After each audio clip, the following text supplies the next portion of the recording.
Oke, anak-anak, seperti yang sudah Ibu jelaskan tadi ya, bahwasanya hari ini kita akan belajar tentang apa, hayo? Ada yang masih ingat tidak? Coba ayo angkat tangan, siapa yang masih ingat, nanti Ibu kasih hadiah waktu mau istirahat nanti. Ayo, angkat tangan. Ya, kamu apa, hayo? Ya, benar sekali. Jadi, hari ini kita akan belajar mengenai penerapan sila-sila Pancasila dalam kehidupan sehari-hari. Nah, sebelum itu, anak-anak, perlu kita ketahui bahwasanya Pancasila itu merupakan dasar negara dari negara kita Indonesia. Nah, Pancasila itu kan dasarnya. Kalau lambangnya apa? Ada yang tahu tidak? Lambangnya adalah burung Garuda. Ya, pintar sekali. Nah, jadi Pancasila itu kan memiliki 5 sila ya. 1, 2, 3, 4, 5.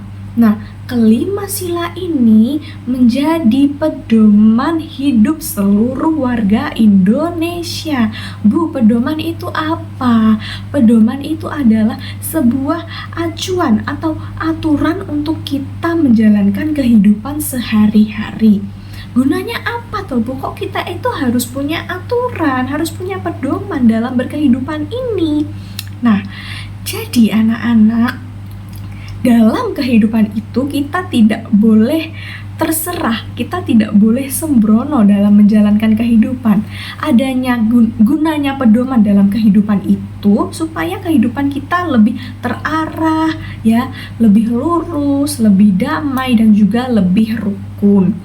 Nah, sebelum itu, ya, Pancasila tadi memiliki 5 sila. Penerapannya dalam kehidupan sehari-hari itu juga tentunya berbeda-beda. Misalnya nih, sila pertama bunyinya apa, hayo? Ketuhanan yang Maha Esa. Artinya kita itu harus percaya terhadap Tuhan dan juga harus menjalankan sesuai dengan agamanya masing-masing. Bu, kenapa kok kita harus menjalankan sesuai ke agamanya masing-masing? Nah, di sini nih kita kan tahu ya anak-anak bahwasanya Indonesia itu memiliki berbagai macam agama, mulai dari Islam, Kristen, Buddha, Konghucu, Katolik, dan lain sebagainya.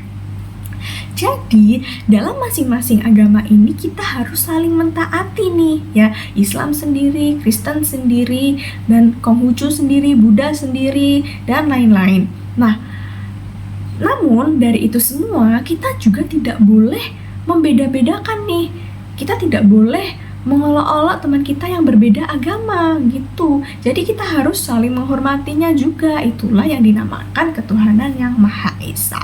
Kemudian selanjutnya sila kedua, kemanusiaan yang adil dan beradab. Nah, di mana kita ini harus saling menghargai orang lain. Misalnya nih, ada teman kita di kelas ini atau di mana gitu, misalnya ada anaknya yang kurang mampu. Nah, kita malah kayak menjauhinya, kayak mengolok-oloknya, itu tidak boleh ya. Jadi, dalam kemanusiaan yang adil dan beradab ini, kita harus saling merangkul ya, satu sama lain, tidak boleh membeda-bedakannya. Kemudian, sila yang ketiga, ada yang tahu? Setelah kemanusiaan yang adil dan beradab, ya, benar sekali, Persatuan Indonesia. Di mana Indonesia ini kan memiliki berbagai macam perbedaan yang mulai dari tadi agama, kemudian suku, budaya, ras, warna kulit, dan lain sebagainya. Nah, di mana perbedaan ini harus kita jadikan untuk menjadi sebuah perpaduan yang pas, bukannya kita malah terpecah belah dengan adanya perbedaan ini. Jadi kita harus saling menghormati ya, harus saling bersatu. Misalnya kalau ada kerja kelompok, terus kayak sekiranya teman yang lain itu tuh kok nggak sama kita latar belakangnya atau apanya gitu, kita tidak boleh merasa risih atau gimana gitu, tidak boleh ya. Kita harus selalu bersatu untuk mencapai tujuan yang maksimal secara bersama-sama, begitu ya anak-anak. Nah, kemudian sila yang keempat yaitu kerakyatan yang dipimpin oleh hikmat kebijaksanaan dalam permusyawaratan perwakilan. Bu, artinya apa? Nah, ini artinya kita harus menyelesaikan suatu masalah itu dengan bermusyawarah. Kita tidak boleh idealis, kita tidak boleh ngotot sendiri, kita tidak boleh mengandalkan pikiran kita saja. Jadi kita harus selalu menghargai pendapat orang lain. Misalnya dalam kelas ini ibu buat sebuah kelompok yang terdiri dari 5 atau 4 orang. Nah, ibu suruh kalian diskusi nih. Nah, saat diskusi ini ada teman kalian yang berbeda pendapatnya dengan kalian. Nah, di situ kalian tidak boleh menyela ya. Kita harus saling mendengarkan pendapat teman satu sama lain agar mencapai sebuah mufakat yang disepakati secara bersama-sama, bukan dengan perorangan atau diri sendiri.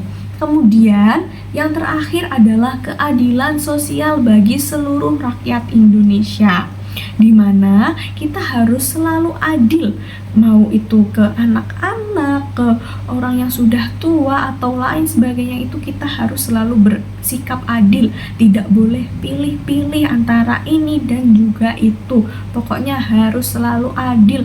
Misalnya di sini terkadang ibu memberikan sebuah reward kepada kalian. Misalnya rewardnya itu jajannya itu ambil satu-satu per orang. Nah, kok di situ ada anak yang mengambil 2, berarti itu anaknya tidak adil. Nah, ya di mana ya dikatakan adil itu ketika kita harus mengambilnya satu per satu. Nah, itu baru namanya adil. Kira-kira seperti itu anak-anak. Nah, sampai sini apakah ada yang ingin ditanyakan dari penjelasan ibu tadi? Ayo coba ditanyakan kalau ada yang masih bingung. Yo. Tidak ada? Sudah jelas ya penjelasan ibu tadi? Oke.